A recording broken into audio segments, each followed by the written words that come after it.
Hey guys, welcome to the Hitting the Curbs podcast, and we are back coming off the off week for the NASCAR Cup Series, the only one through the whole season. But that didn't stop us from having a podcast last week. Well, last week was short and sweet. This one is going to be longer with us looking at NASCAR this week with a bunch of news this week circulating around NASCAR and reviewing the races from F1 and IndyCar.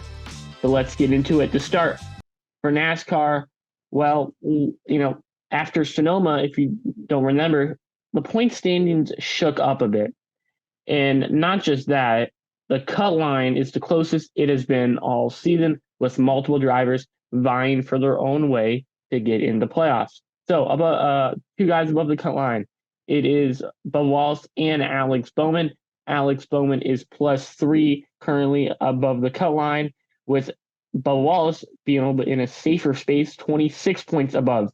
But all the rest of the drivers in a one race points gap from the cut line is Ty Gibbs at -11, Daniel Suarez at -3, skipped him by accident, McDowell -14, Allmendinger -33, Cindric, who I know at the beginning of the season wasn't on a lot of people's lists as being -39 in the Penske car, Corey LaJoie, the underdog story this season, -40, Justin Haley -47, and the final driver that is in a one race points length of the cut line is Todd Gilliland in 24th at -52. So, coming down to this cut line, it's going to be close.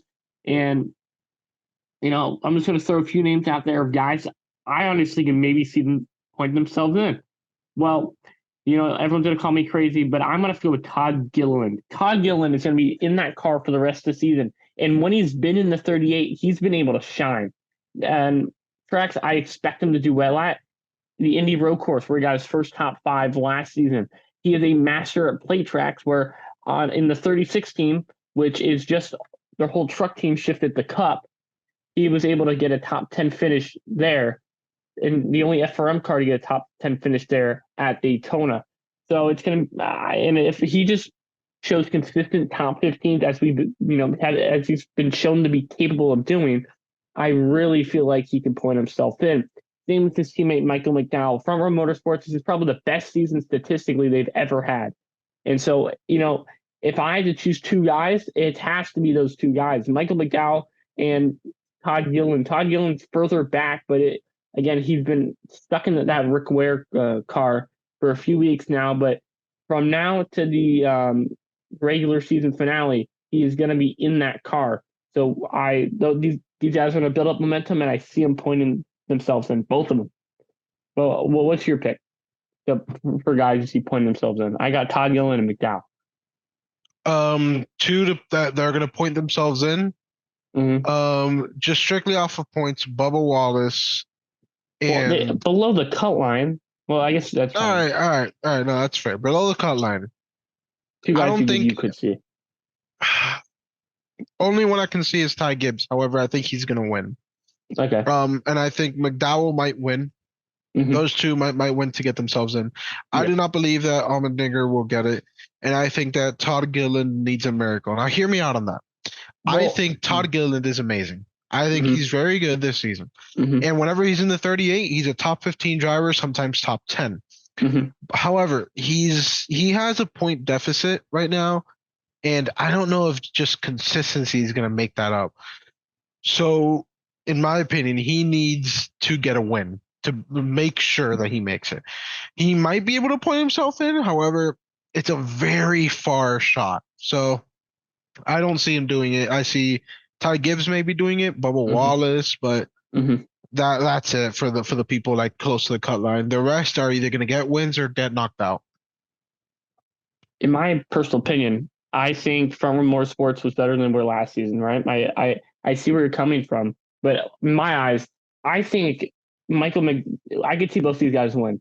Michael McDowell is a road course ringer, and everyone knows that. So I think he could pop up a road course win. We saw him up front at the Glen. We saw him up front at the Indianapolis road course. Todd Gilliland got his first top 10 shootout appearance, I think qualifying 4th, if I'm not mistaken, at the Indianapolis road course. So if I had to take a bet, okay, well, I think it's going to be Todd Gilliland his best shot is the Indianapolis road course, and I think McDowell's best shot is the Glen. I could see both of them winning those respective races. And let's just put out here. I know, I know I really didn't have this written down before we started this podcast, but Front Row Motorsports is in a horrible position next season. It's a horribly good position to be in, where you have three drivers that are very good, but you can only select two of them. And wow, I know they have three cars. They have ran three cars for some time this season. The last time they expanded to three full-time cars, they took a huge step back in performance when you had Matt Tiff, David Reagan, and Michael McDowell in the 34, 36, and 38. Dane Smith is already under contract, so someone could buy him out. But what direction do you see Front Row Motorsports going next season? I feel like the best idea would be to stay as a two-car team. The 38 and the 34 are very strong. And the 36, I say that they must keep it as part-time. Don't get rid of it. Honestly, keeping it as part-time is smarter than getting rid of it. But don't put it full-time, because we saw what happened last time when they put it full-time. Yeah, 2019 was it, right? Well, it's a horrific year. It was the worst statistical year for Front Row Motorsports. Matt Tift was, okay, in all honesty, Matt Tift was not good. He was there for funding, yes. Yeah, he was there for funding. David Reagan was on a decline. Yeah, McDowell was still not very good yet. He somehow only got. McDowell was running 20. I think they finished 28th, 29th, and 31st, and they finished down there. But if you had two rides, you had just like two out of those three drivers to be put in those two rides. Who do you select? Because they all have the same funding. McDowell for sure staying. Mm-hmm. Gilliland, unless a better team can pick him up. But for now, Gilliland. And if they had to have a third full-time car, it had to be Zane Smith, yeah. But I mean, Zane Smith, yeah. Well, I mean, if not Zane Smith, then you could go extremely bold with someone like Riley Herbst. Well, I know that, but like I'm saying, if you were stuck between those three drivers and you had to select two of them, in my eyes. Oh, only two of them? Yes, McDowell for sure. If they kept those two full-time cars, but they have all three of those guys, in their wings. Zane Smith is under contract currently for 2 years. He's in his first year of a 2-year deal. So he'll stay there unless his contract's bought out, which I could see it happen. I'd take McDowell, obviously, and then Zane, and then hope that someone picks up Gilliland. Yeah, I see what I mean. That's the only thing I can say. Sadly, I say if you want to risk it for the future, you got to go Gilliland and you have to go Smith, because Zane Smith, you can't keep a talent who's won a truck championship out of a ride for too long. This week Zane Smith is actually making his first Xfinity start this season with RSS. So, and it's basically a Stuart Haas repair card, I'm pretty sure, again this week. Oh, he can go top 10 pretty easily. Yes. So I could even see him winning this week if it is a Stuart Haas repaired car. If it isn't, I still see him running higher top 15, lower top 10. Well, I mean, he's not very good at Nashville, I don't think. To my knowledge, Zane Smith is no. He was running top 3 there last season. He was battling for the win. He just got strung out. Oh right, yeah, and Priest went there. Yeah. But let's kind of get back to what we're going on. I got to go with you here, because you can't risk not choosing the talent for Zane Smith, because he's one of the hottest prospects out there, and as soon as he was able to hop into 17, he was able to excel. But again, Todd Gilliland has shown his worth in his sophomore season, and if you told me last year after Austin Cindric won the Daytona 500 that the best rookie would be Todd Gilliland in the Front Row Motorsports car, I would have called you crazy. Or the best rookie going in their sophomore season, I would have called you crazy. But I don't know where you would go, because everyone said, you know what, Zane Smith is going to go to the 4. Josh Berry went to the 4, and it's just kind of up and down. But it's a bad but good position for Front Row Motorsports to be in, because their pipeline is one of the best right now. But there's really no openings for anyone else to the only direction I see him going is Todd Gilliland replacing Harrison Burton in the 21. I don't see Eric Almirola retiring. He's having more fun this season than he had last season, but points really don't help the scenario. Yeah, he's not doing great this season. Almirola, I just don't see him doing good for the rest of the season. I hope that he does. I hope that he improves, that people quit just making fun of him. But if he's having fun, he should probably stay another year. However, Mhm. after next year, I think he should call it quits, in all honesty. Okay. That's my opinion with Yeah. Truex. And I know that might surprise you, but Hey, if he keeps up this pace, I think next season. If he's still if I at this point I think Truex I think from this day he has to have multiple wins early.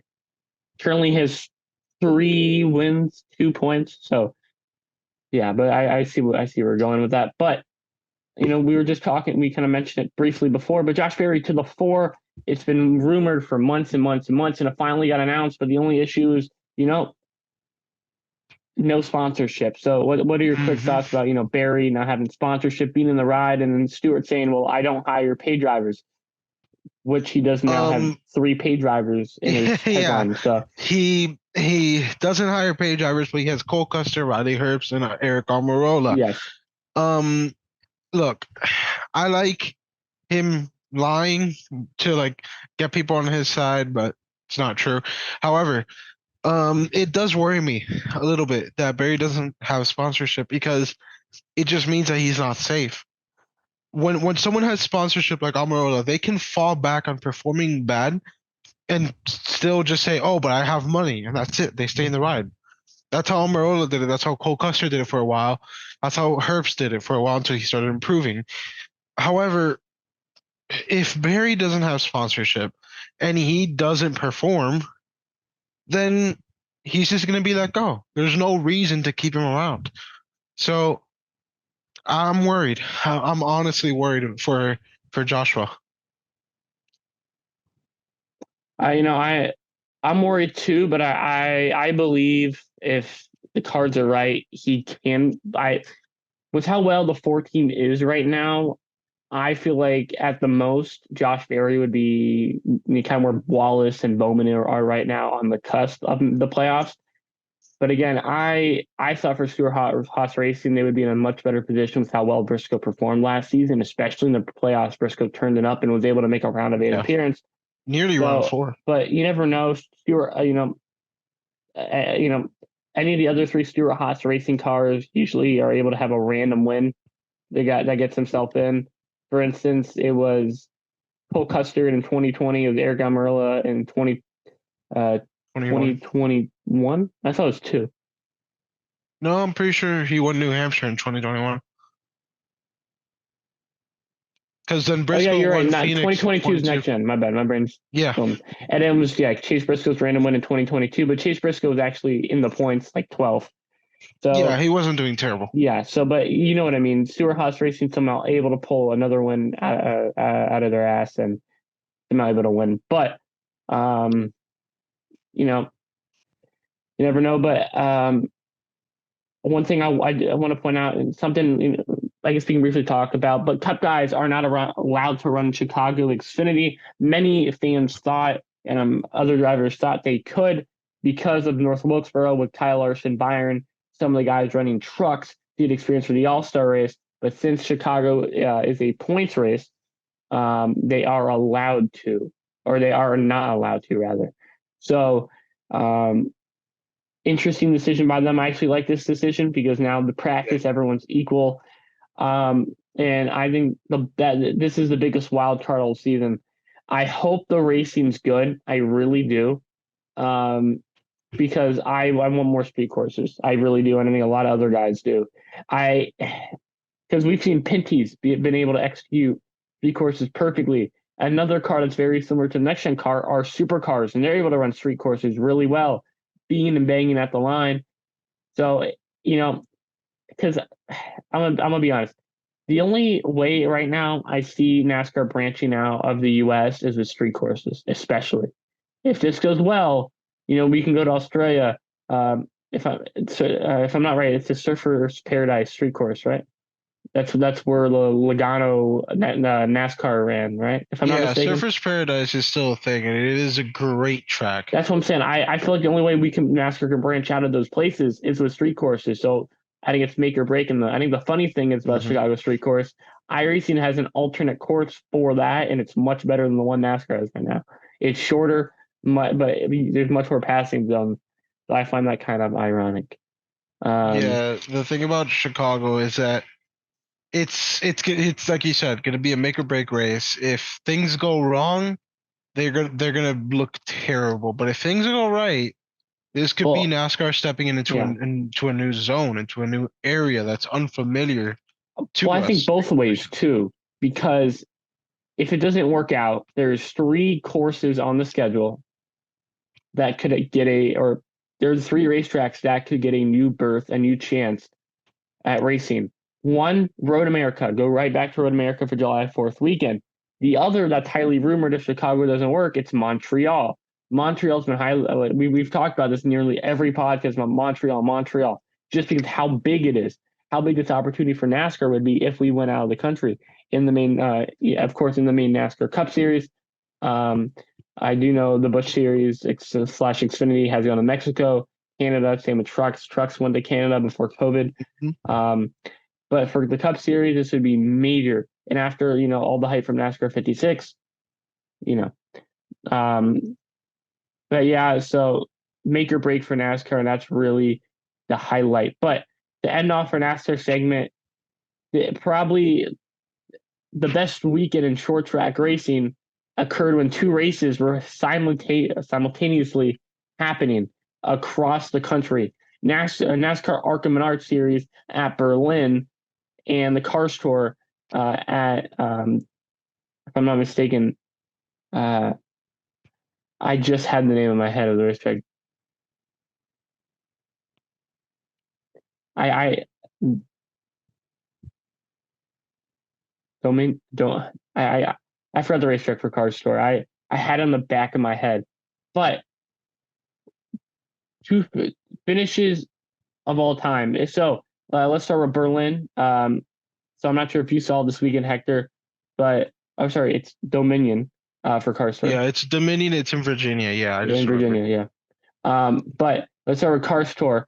So Jesse Love was looking on his way to, execute a near perfect race when lap cars slowed him down and William Sawalich was able to close out with 2 to go right on his back bumper. When contact occurred, something went wrong in the Jesse Love machine and he was not able to get back going or get back up to the pace he was running before to run back down Sawalich was able to win in the closing laps with 2 to go. And this has happened just a year prior with Daniel Dye having an issue himself, same like Jesse Love had an issue. Last year it was with no contact, but it ended up in both the 18 cars for Joe Gibbs Racing able to close out the win.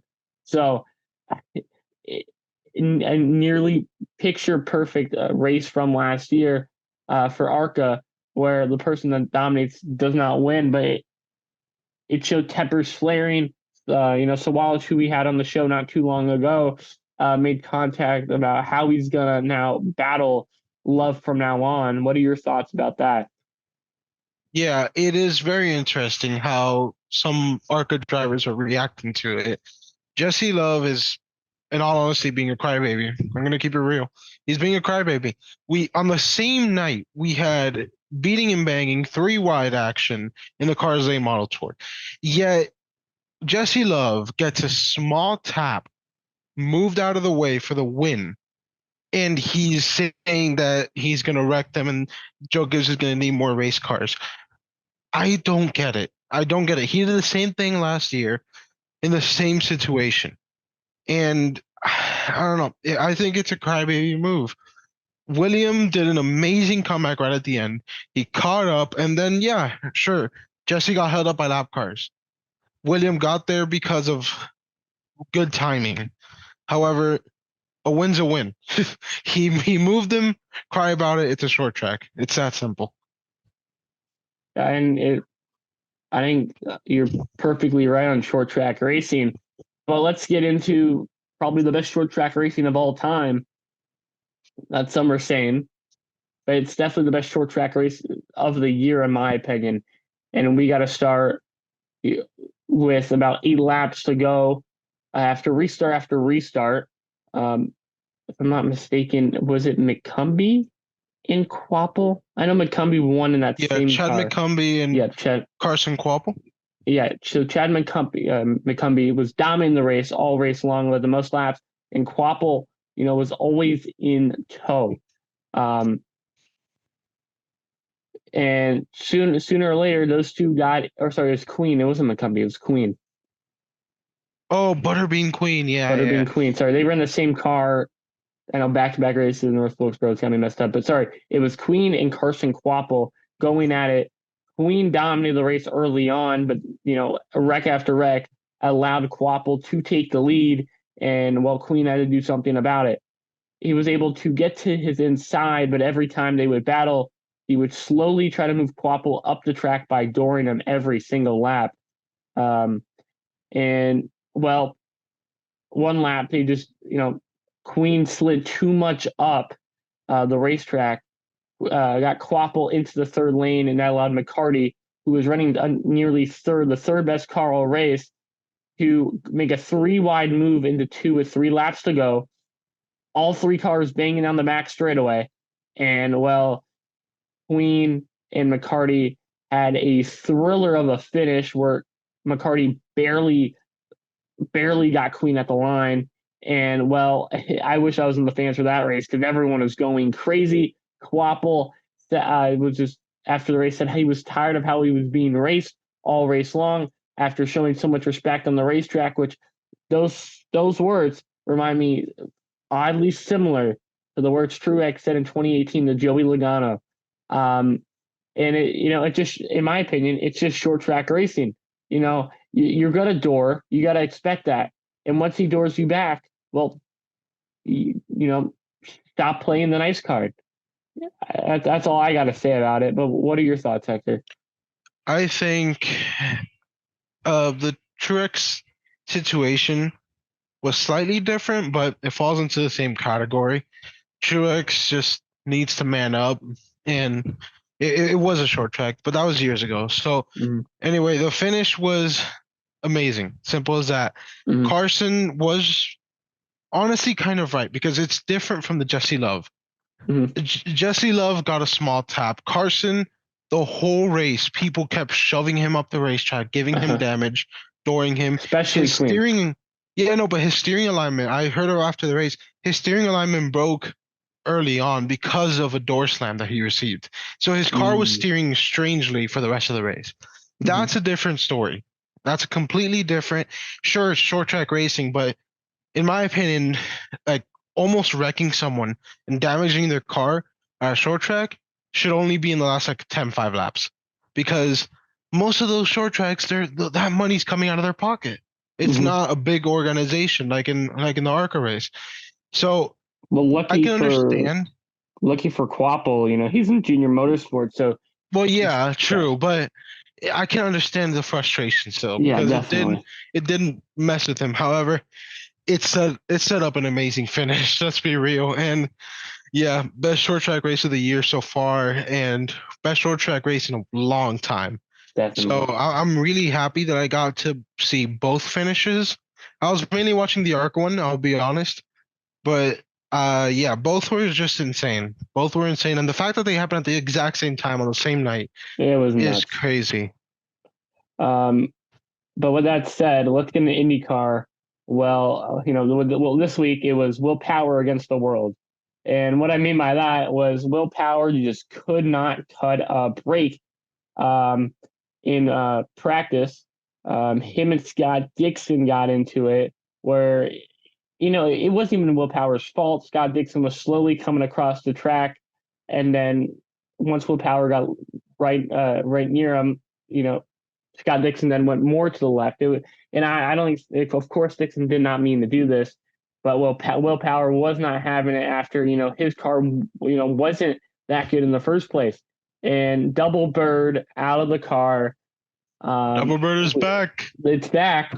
And we missed it. But, after they repaired the car, it just wasn't the same all weekend, and he just didn't have to base. Same with Scott Dixon. And so he already wasn't in the mood. And then later on, during qualifying, Roman Grosjean proceeds to get in Scott Dixon's way, and it was pretty evident that Power's Grosjean knew way. Did I put the other way around? Sorry, Grosjean Yeah. got in Power's way, and it was pretty evident that Grosjean knew what he was doing. Um, and Power wasn't having it, and the interview showed it was, and he was just saying how Grosjean always does this. Funny enough, Grosjean did was being over aggressive in the race and ended up wrecking himself out, bringing a caution. We'll get into that Yeah. later, but yeah, it was just not Will Power's week, and it just created an interesting dynamic. But on Twitter, Austin Campino, if I'm Canapino. Campino, sorry Campino, but he was on Twitter and it was the funniest thing ever. He was starting next to Will Power, ahead of him was Grosjean and behind him was Dixon, and he posted it online and he says he just made this comment with just like sweating emoji, and I found it Yeah. hilarious Yeah, because I mean, if I was starting in the middle of all that beef, I'd be pretty scared too. We know how I willpower is. Will Power does not go down without a fight. Let's just say it. Yeah. I But miss this willpower that we got this weekend. It was he's around back. back in the early 2010s, and he disappeared for a while. He calmed down, but I love it. He's back. I love that. Yeah, I love it too. But we said that we were going to talk about Roman Grosjean, about him spinning, and then Grosjean was having a very good season to start, but it just seems like this is kind of Grosjean's motto as of late: podium or bust. Because if he's pushing his car to the limit, but I don't think sometimes he knows when to back down, and it's costing his team countless points. Hmm. And if he again, if he didn't wreck at Texas, if he didn't wreck at Detroit, if he didn't wreck at Indy, he would be a championship contender right now. He would even be ahead of Marcus Ericsson with how good he's been able to do in that Andretti car. But it's just being over aggressive for no reason is costing him valuable points. Yeah. At this rate, he should have more wins. You know, he should have wins, not more wins. He should have wins to start off. Start the season, and it wasn't his fault with Scott McLaughlin, but he ended up wrecking into the barrier. And you never know if Grosjean backed down and tried to pass for to the next corner, maybe that would have happened. But again, that was a racing incident. But then at Texas, being way too over aggressive, Newgarden posted flips, and then he ended up wrecking himself in a podium position. Finally able to close it out at Long Beach, and then adding another podium at Barber, getting back-to-back podiums. Then once we get to Indy, he decides to wreck himself. Detroit, trying to get too much for his bite, puts himself into the wall. When he was, starting to catch the leaders for a podium. This week, having a good run inside the top five after a decent qualifying. Well, I say decent, he was on the 23rd row, but or 23rd, actually not 23rd row, he's 23rd. But you know what I mean. He was he was in a good spot from where he started, and then ends up binning it. He's just got to know when to not be over aggressive. But well, what's It's your not take an on it? IndyCar weekend Without Rosen, without a few things. Romain Grosjean binning it in practice and then binning it in the race, or Will Power being angry at someone because sure, he might not have been this aggressive for the past few years, but he's always mad at someone, which is fair. He's just letting out his emotions. But like the thing is, Grosjean, every single week we expect him to wreck at this point. In practice, he wrecks it in one of the practices, whichever one he bins it. Then in the race, he's in a good spot, and guess what? He wrecks it. I just don't know what goes on in his head because in F1 you can afford wrecking more than in IndyCar. In F1 you can, let's say, win 10 races and then DNF 10, and you'll still have 250 or more points. In IndyCar, you win 10 races, but then DNF 10, you're not even close to the title hunt because DNFing is so bad in IndyCar. You get like 5 points for finishing at the back while the winner's getting 50. So The point that I'm trying to make is you can't afford to be that aggressive in IndyCar. However, if you're not aggressive enough, you get passed by everyone because that's just the atmosphere. So he needs to learn the limit of his car. He clearly doesn't know it. He's searching for that limit and he keeps going too far. He needs to start backing it down. Doesn't matter if he gets a few bad finishes, but if he doesn't get things together, it could decide his career. It could reach a point where the team is tired of him wrecking and they start skating back down on just him. So I hope to see Grosjean win. I hope to see him pick up the scraps, but man, is it hard to watch. It definitely is hard to watch, uh, and what else is hard to watch, in my opinion, is Herta. I really want to see him back in victory lane, but different strategies mid race due to how many cautions there was ended up impacting Colin Herta, where he pitted one lap earlier than most of the field and was the best car all race long, leading the most laps.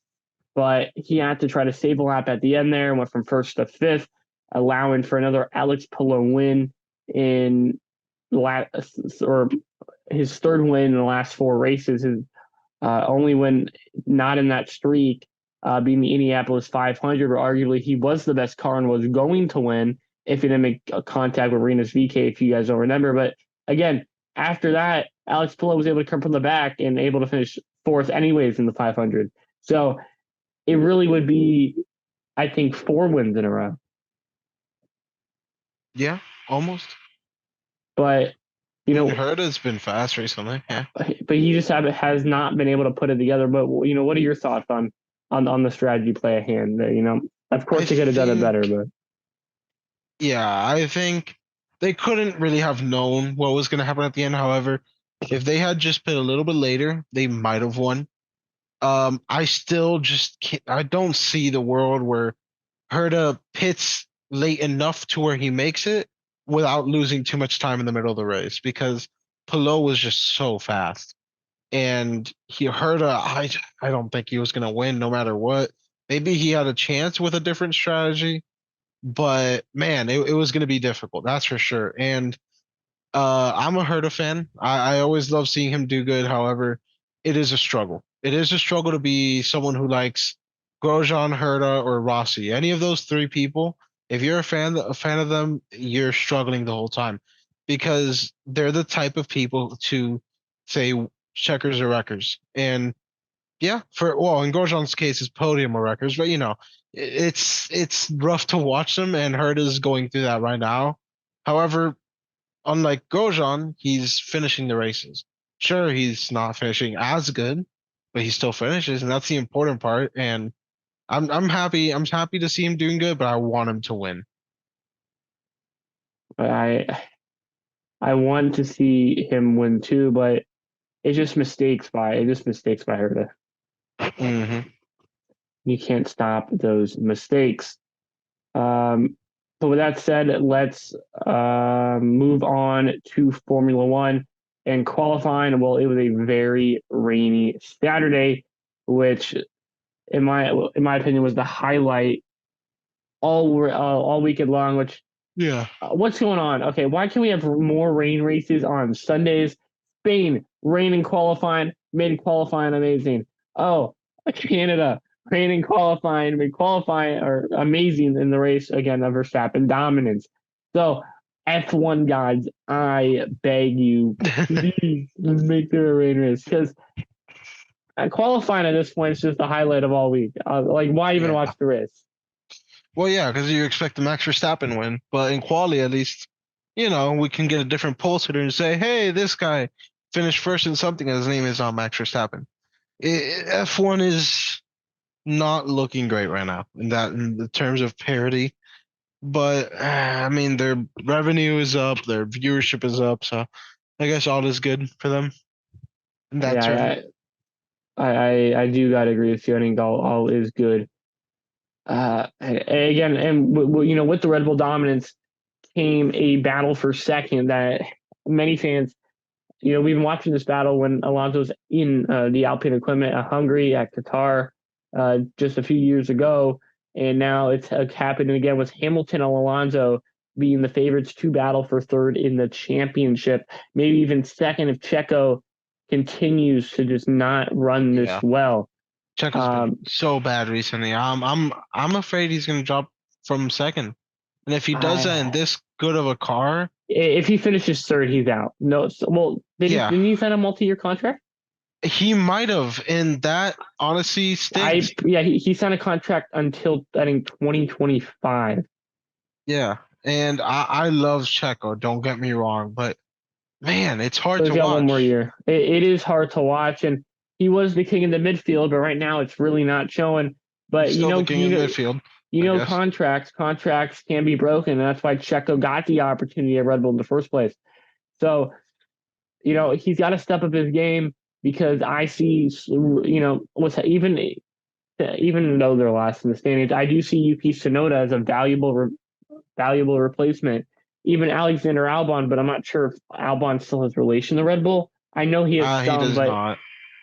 they just did they Actually, no, drop he him? does. He does. He does. No, Because I don't see Red Bull on he his still helmet has anymore. relation.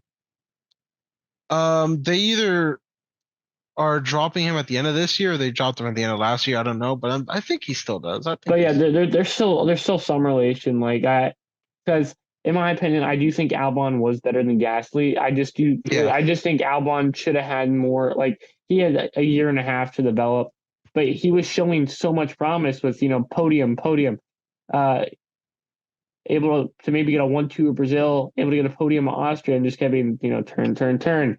I would, but I saw the opportunity they have with Checo, and Checo's been able to bring home races. So again, I just hope he can do better. But for Alonso and Hamilton, for these fans watching at home, it was exciting all race long.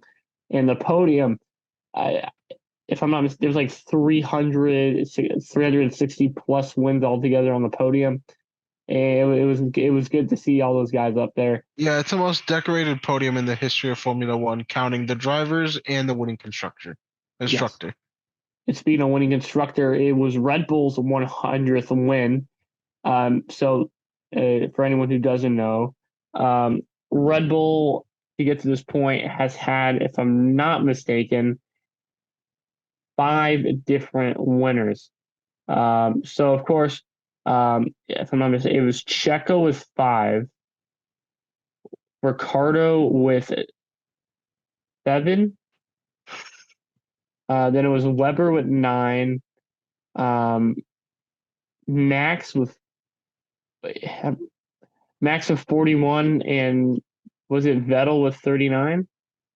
I'm not fully sure. In all honesty, I haven't seen those stats in a long time. They've probably changed by now, a lot, because Wait, of Max. yeah, I'm just saying each driver's win total to get to the No, 100 wins yeah, though. I know. It's just I haven't seen that stat recently, but I can guess Vettel more or less had 30 something to 40. And obviously Max makes I it got it. Yeah, 41. sorry, it was 5 wins to Perez, 7 to Ricardo, 9 to Weber, 38 to Vettel, and 41 to Verstappen. I hate that Max has already won more than Vettel. I do too, but It feels so wrong. at this rate, I think Verstappen's going to be the best there ever was. I Now, don't know. though, Lewis Hamilton. Verstappen is currently on better pace than Hamilton was. Win However, count. Max has said that he is thinking about He's not having retirement. fun. I wouldn't have fun Yeah, either if he's I was me Dominic. neither. Like Exactly. if you're not even battling anyone, like F1 is supposed to be like the most competitive sport in the world, where the best drivers race against each other, and it's really not looking like that right now. Verstappen has been excellent in the Red Bull, and no one could touch him. But yeah, I do see him soon retiring because there's really nothing going on for him. I would again expect Checo to battle more, but as we said before, you know, Checo isn't, although this is the most wins he's had in the season this early on, I think everyone thought we would have a back and forth battle, but Checo just hasn't been able to battle back. So again, you never know. But something no one knew going into this season was if Ferrari was going to have a good strategy. Well, they did And no offense to the Ferrari strategy pit wall, but it wasn't really Ferrari helping out the scenario. Sainz asked to stay out when they were trying to call him in, and Sainz would have gone all the way to the back. So I'm glad the drivers at Ferrari are finally saying no. I want to do it this way, and that is sad if you think about it. it. It is, but they have much less information to do anything. First of all, and yet they're still making the correct strategy calls. It's ridiculous. It really is. Like There's a reason why they're strategists, because you got to realize the drivers are in the heat of the moment. They have adrenaline. They can't think straight, yet they're thinking straighter than the strategists. That doesn't make sense, but it's the sad truth. It sadly is, that truth. It's just you can't keep relying on yourself because you're trying to drive a race car, one of the fastest race cars in the world, and battling to get a podium. They still got fourth and fifth, which is a very good day for them, and it makes the top four different manufacturers. With again Checo not having the best day, but someone who had the best day was Alexander Albon, who once again shines in that the Williams, getting the best finish since Nicholas Latifi. Goat Tiffy got P7 for Williams at Hungary, and now all the others saying, well, George Russell actually got a podium the same season. I don't want to hear it. I'm not counting that. Okay, the race never got going. Okay, don't care. What do you mean you don't care? That podium doesn't count. It does. There's an asterisk, and it still does count. Asterisk. So. Okay, I don't want to hear it. I don't want to hear it. But it's the best finish Williams have had when they were able to finish a full race since Latifi in 2021. So it's really good to see Williams starting to perform. I still remember their underbody being like nothing when they picked it up in Monaco, and then also seeing the Mercedes, or not the Mercedes, the Red Bull underbody for Checo, and it was like, look at this difference. But they're doing stuff, and Albon's doing things in that car that car shouldn't be capable of doing. And I really hope he can be picked up by a better team, because he deserves it. He really does. Albon is, in my opinion, one of the top 3 best drivers on the grid this season. Yeah, I agree. Easily. If you had to say top maybe 3 not drivers, top 3. Top 3 maybe drivers. Not. No, top 3 right now. I'm saying it. Verstappen, Alonso, and Albon. Verstappen, purely on skill and what they've been able to do. It's those 3 drivers. Verstappen, Alonso, Hamilton. Okay. I think Hamilton's doing what that car should be doing, but I think he's slightly outperforming. I think Russell's doing top 5. It's easily a top 5 driver, top 5 skill in the sport. Just how good Albon's been able to do. Yeah, I think Albon has improved so much in his time at Williams. It has honestly surprised me how you can improve at a team that bad. In all honesty. And everyone is saying a few years ago, oh, it should be Mick Schumacher. It should be Mick Schumacher going in that ride. And well, no, I'm not agreeing that Mick Schumacher. I'm saying people were saying that. Do you remember the offseason where everyone was saying it doesn't make any sense to Alexander Albon to come back for Williams? It should be someone like Mick Schumacher. Or I remember a few years ago they were saying Guan Yu Zhou deserved to be in the Williams seat. Well, Guan Yu is still good. Well, he's still good, but before that, everyone was going, shitting on Alexander Albon, and now he's been just able to perform. And and then Logan Sargent. Okay, I think we're seeing the same. I think if we can, maybe I don't know. Logan Sargent, I still feel like he's unproven. I feel like he can still do something.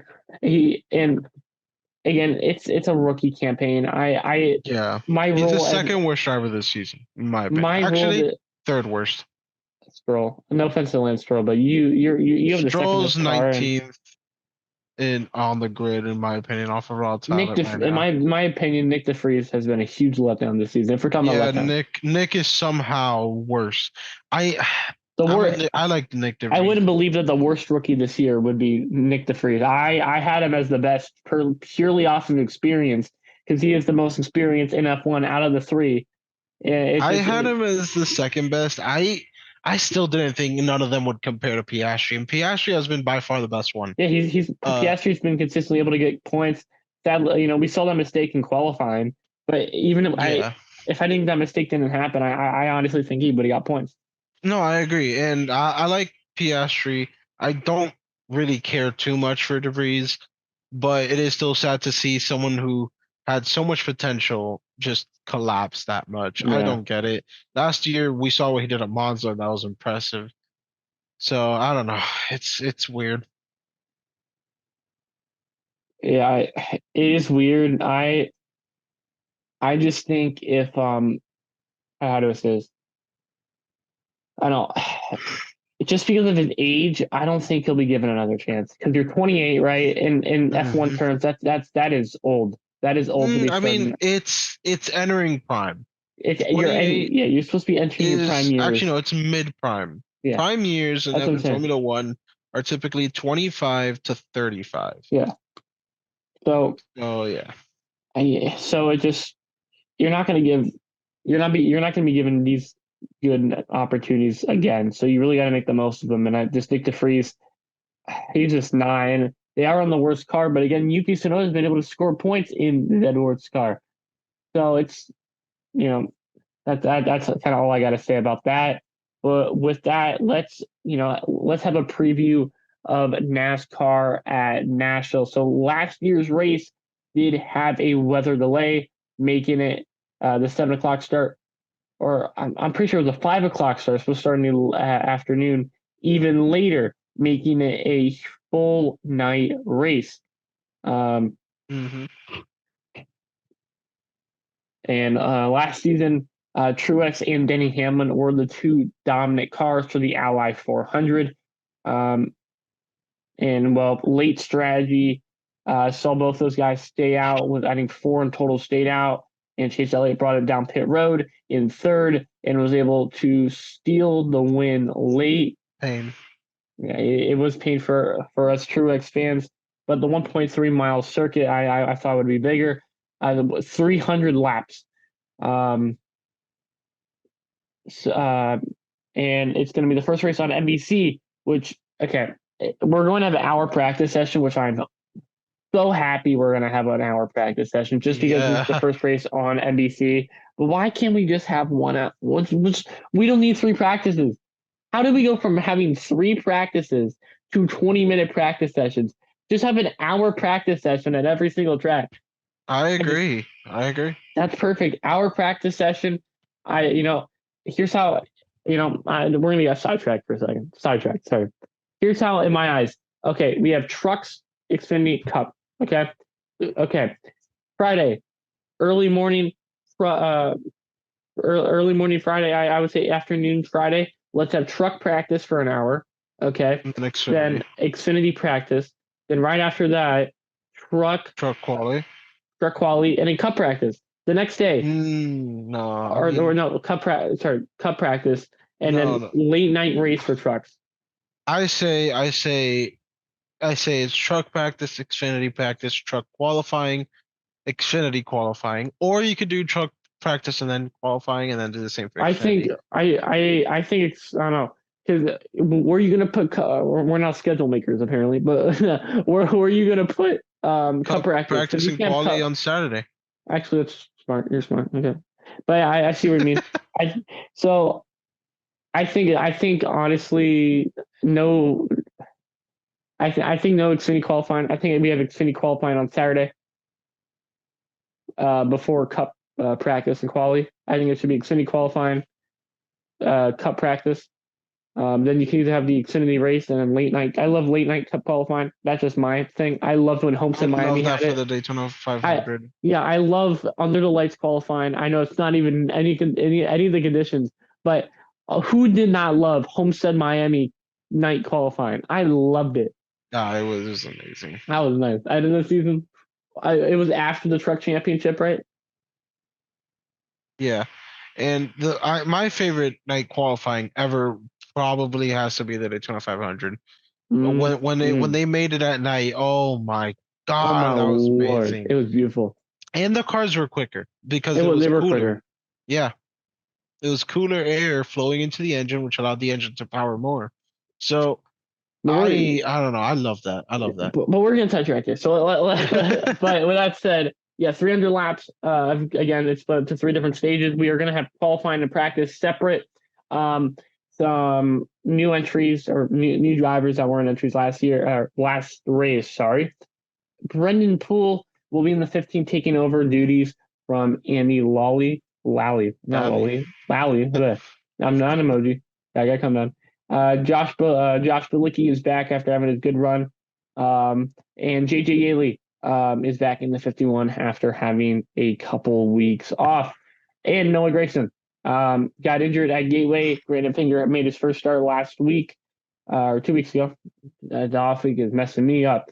Um, and he is back. So glad to see him back. With that said, let's get into our picks. So if I do recall, you did win. Yes, Um, I did. so David did send in his pick, um, and I did finish fourth. So David did have first pick, and that was Martin Truex Jr. So, Oh, however, there's two of us here out of the three, so we can make a vote. Since David missed mhm. the podcast, right? And okay, just for context for you viewers at home or listeners at home. So we were going to set up this podcast earlier. We couldn't. We did start. We did not finish. We scheduled a different time. However, David did not make the initial time anyways, and he again is not making this time now. So I say this is a penalty for David, right? I think anytime there's a penalty from now on, we grab a random wheel of NASCAR drivers, right? Right? And Mhm. we roll. And I think that should be the rule Oh going my forward. God. I think it'll be a little fun. Okay. So in this case, David gets first pick, right? It'll be randomized David's You pick. want me to do it right now? Yes. So roll and so do 1-200 and roll until we get a number in the field. Is the 36 racing this weekend? No, no. All right, not him. We have gotten the 14 of Chase Briscoe. So, amazing pick by David Hanks. If Chase Briscoe wins, I don't know, but Chase Briscoe for David Hanks. And now David did pick Truex, but I'm gonna pick Truex now. Oh, come on. I totally regret this to me, guys. But No, no, no. Hold on. You did this just so that you could get Truex. he could have got Truex, the wheel, bro. It's not up to me, it's the wheel. But with that Mm, said, well, you won last week with Truex, so it's my turn. But now it's your fair turn. enough. Um, it's tough between Harvick and Byron. I'll be honest. Um, who's better here? In all honesty, who's better here? Um, I don't remember which one of those two Josh did. Bilicki. I don't remember which one of those two did good here last season. However, yeah, I'm gonna have to go. Damn, it is hard. Just don't pick both of them. Yeah, I would just pick Ty Gibb and go on. But I'll go with Kevin Harvick. I think Kevin Harvick is gonna win this weekend. Honestly, he's gonna break that winless streak of I don't know how many races, but he is on a bit of a winless streak in all honesty. But I think Kevin Harvick is gonna win this weekend at Nashville Super Speedway. okay. Well, that is our picks for this week. Make sure to tune in to NASCAR on NBC this weekend. And NASCAR is back. So let's go. Yes, sir. And also, Arca Elko is this week, but I'm not sure that is important. It is William Sawalich. Wait, oh yeah, sorry. W. Williams Wallace, first of all. Um, I'm trying to get a quick look for you guys. When is Arca? It is. Oh, there's no Arca this week, sadly, for Elko. Hmm. Kind of a bummer. I'm not gonna lie. Yep. No Arca this week. I swear there was ARCA this week. Yeah, sorry, 9 o'clock, June 24th. There is ARCA, maybe Saturday night ARCA. So after the Xfinity race, we'll make sure to tune in to ARCA. With that said, see you later.